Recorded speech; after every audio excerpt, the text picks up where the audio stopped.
செல்லக்குட்டீஸ் எல்லாத்துக்குமே ஒரு ஸ்பெஷலான ஒரு ஹாப்பி மார்னிங்ப்பா. நான் தான் கௌதம் பேசிகிட்டு இருக்கேன். ஸோ இன்றைக்கி உங்களுக்கான ஃபிசிக்ஸ் அண்ட் எக்கனாமிக்ஸ் எக்ஸாம்ப்பா. Wish you the very all the best. Exam கண்டிப்பாக எல்லாருமே நல்ல பதில் எழுதிட்டு வாங்க. கண்டிப்பாக எல்லோரும் சென்டம் அடிக்கணும், ஓகேங்களா? ஸோ சின்ன டிப்ஸ் அண்ட் ட்ரிக்ஸ் மட்டும் பார்த்தலாம், எப்படி எக்ஸாம் எழுதுன்னு சொல்லி அதை மட்டும் பார்த்தோம்னா அதை பார்க்கறதுக்கு முன்னாடி நம்முடைய கௌதம் மீடியா சேனலை மறக்காமல் சப்ஸ்கிரைப் பண்ணிட்டு கீழே கொடுத்துருக்க வாட்ஸ்அப் சேனலில் மறக்காமல் ஜாயின் பண்ணிக்கோங்க. டிஸ்கிரிப்ஷனில் லிங்க்ஸ் இருக்குது, ஓகேங்களா? ஓகேப்பா. So first of all physics பார்த்தீங்கன்னா உங்களுக்கு 20 மார்க் எக்ஸாம் எழுத போகிறீங்க. எக்கனாமிக்ஸ் பார்த்தீங்கன்னா 90 மார்க் எக்ஸாம் எழுத போகிறீங்கப்பா. ஸோ ஃபிசிக்ஸ் பொறுத்த வரைக்கும் 30 மார்க் அவங்களே ப்ராக்டிகல் மார்க் போட்டுருவாங்க. அண்ட் எக்கனாமிக்ஸ் பொறுத்த வரைக்கும் 10 மார்க் அவங்களே போட்டுருவாங்க. 1 மார்க் பொறுத்த வரைக்கும் பார்த்தீங்கன்னா ஃபிசிக்ஸில் உங்களுக்கு 15 மார்க்கும் அண்ட் எக்கனாமிக்ஸில் உங்களுக்கு 20 மார்க் எக்ஸாம் வரப்போகுது, ஓகேவா? ஸோ ஃபிசிக்ஸ் பொறுத்த வரைக்கும் 6 2 மார்க் 6 3 மார்க் ஆனால் 5 5 மார்க் எழுத போகிறீங்க. எக்கனாமிக்ஸ் பொறுத்த வரைக்கும் 7 2 மார்க் 7 3 மார்க் அண்ட் 7 5 மார்க் எழுத போகிறீங்க, ஓகேவா? ஸோ ப்ரெசன்டேஷன் பண்ணால் கொஞ்சம் நீட்டாகவே பண்ணிக்கோங்க. ஸோ பேப்பர் கேஸ்லாம் கொஞ்சம் லிபராக தான் இருக்க போதுப்பா. நீ எதுவும் கவலைப்படாதீங்க. நீங்கள் தெரிஞ்சது எழுதி வச்சுட்டு வாங்க. எதையும் தயவு செஞ்சு விட்டுட்டு மட்டும் வராதிங்க. எல்லா கொஸ்டினையும் அட்டன் பண்ணி வச்சுட்டு வாங்க தயவு செஞ்சு, ஓகேவா? இது சிம்பிளாக விடாதீங்க, ஓகேவா? ஸோ ஃபிசிக்ஸ் 2 மார்க் பொறுத்த வரைக்கும் பார்த்தீங்கன்னா கம்பல்சரி தான் கொஞ்சம் டெஸ்ட் வைப்பாங்க, ஓகேங்களா? மற்றபடி வேறு எங்கேயும் டெஸ்ட் வைக்க மாட்டாங்க. சம்ஸ் கேட்டாலும் பார்த்தீங்கன்னா அந்த சம்ஸ் கொஞ்சம் ஈஸியாக தான் இருக்கும், உங்களுக்கு டஃப்பாக இருக்க மாதிரி இருக்காது. ஸோ எப்படின்னு பார்த்தீங்கன்னா எப்படி சொல்ல, கெமிஸ்ட்ரி தான் கொஞ்சம் டஃப்பாக இருக்கும், ஓகேவா? ஃபிசிக்ஸ் பொறுத்த வரைக்கும் அந்த ஈக்குவேஷன்ஸ் எல்லாமே கொஞ்சம் பார்த்தீங்கன்னா உங்களுக்கு சிம்பிளாக இருக்கும் தான் இருக்கும். சிம்பிள் ஃபார்முலாஸ் தான் இருக்கும் உங்களுக்கு, மற்றபடி கஷ்டமெல்லாம் இருக்காது.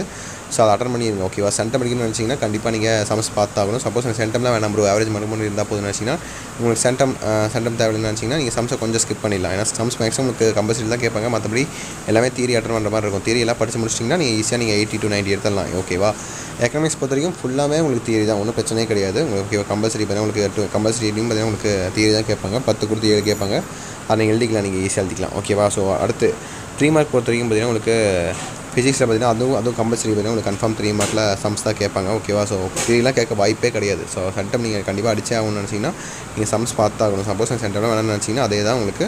தியரி மட்டும் சம்ஸை மட்டும் விட்டுருங்க, தியரி மட்டும் அட்டன் பண்ணுங்கள், ஓகேவா? ஸோ ஃபிசிக்ஸ் பொறுத்த வரைக்கும் அதே மாதிரி தான். எக்கனாமிக்ஸ்க்கும் உங்களுக்கு ஃபுல்லாக சம்ஸ் தான், அதனால் ஒன்றும் பிரச்சனை கிடையாது. கொஞ்சம் டெஸ்ட் வைப்பாங்க. எக்கனாமிக்ஸ் எல்லாம் தியரியாக கேட்கறனால கொஞ்சம் டெஸ்ட் வைப்பாங்க, கொஞ்சம் அதை மட்டும் பார்த்துக்கோங்க.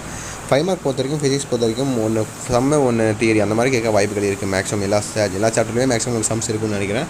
அதில் பார்த்தீங்கன்னா ஒரு சம்மு ஒரு ஈக்குவேஷன்ஸ் அந்த மாதிரி ஒரு ஈக்குவேஷன்ஸு ஒரு தியரி அப்படி கேட்க வாய்ப்புகள் இருக்குது, ஓகேவா? ஸோ எல்லாத்துலேயுமே பார்த்தீங்கன்னா எல்லா தியரியிலுமே பார்த்தீங்கன்னா சின்ன சின்ன சம்ஸ்லாம் வரும்னு நினைக்கிறேன், ஓகேங்களா? ஸோ அதுக்கு மாதிரி பிளான் பண்ணி கரெக்டாக படிச்சுக்கோங்க, ஓகேவா? ஸோ ஃபிசிக்ஸ் பொறுத்த வரைக்கும் 5 5 மார்க் எழுத போகிறீங்க. எக்கனாமிக்ஸ் பொறுத்த வரைக்கும் 7 5 மார்க்ஸ் எழுத போகிறீங்க. எல்லாமே தியரி தான் கேட்பாங்க. ஸோ ஹேண்ட் ரைட்டிங் நீட்டாக பண்ணிக்கோங்க.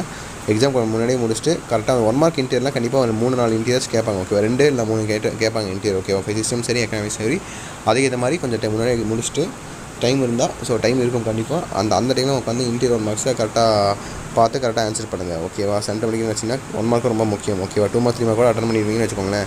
1 மார்க்கில் மார்க் போயிடுச்சுன்னா சென்டம் போயிடும், ஓகேவா? ஸோ அது மாதிரி பிளான் போட்டு படிச்சுக்கோங்க, ஓகேவா? ஓகே மீடியா சேனல் குட்டீஸ் தச்சுட்டு நினைக்கிறப்பா. Wish you the very all the best. Exam கண்டிப்பாக நல்லபடியாக எழுதிட்டு வாங்க. இந்த வீடியோ நீங்கள் எல்லாம் எத்தனை மணிக்கு பார்க்குறீங்கன்னு சொல்லி வீடியோ டைமிங்கை எத்தனை மணிக்கு எஞ்சிங்கன்னு சொல்லி கமெண்ட் பண்ணிடுங்க, ஓகேவா? அண்ட் நம்ம சேனலை சப்ஸ்கிரைப் பண்ணிட்டு வாட்ஸ்அப் சேனலையும் ஜாயின் பண்ணிக்கோங்க. ஓகே மீடியா சேனல் குட்டீஸ் தச்சுட்டு நினைக்கிறப்பா. Wish you the very all the best. Exam நல்லபடியாக எழுதுங்க. ஓகே சேனல் குட்டீஸ், பை ஸ்டூடெண்ட்ஸ், பை பாய்.